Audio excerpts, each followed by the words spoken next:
نيجي للجبنه يا اميره، انا بعمل البيتزا في البيت عمرها ما بتمط زي ما انتوا بتعملوها او زي ما بتجيلي في المطعم او زي ما بشوفها في الاعلانات. طيب، واحد، نوعيه جبنه الموتزاريلا مهمه جدا، لازم تجيبوا جبنه موتزاريلا طبيعيه مبشوره طازه مش متسابه في الفريزر.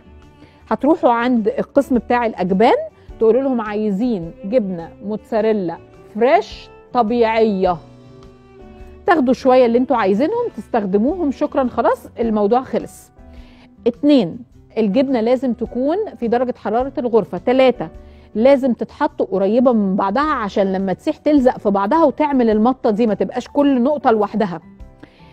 4 أو 5، لازم تدخلوا الجبنه في اخر وقت للتسويه علشان برضو ما تسحش جامد، تغير لونها وتبطل تمط، خلاص الخاصيه بتاعت المطه بتاعتها بتروح.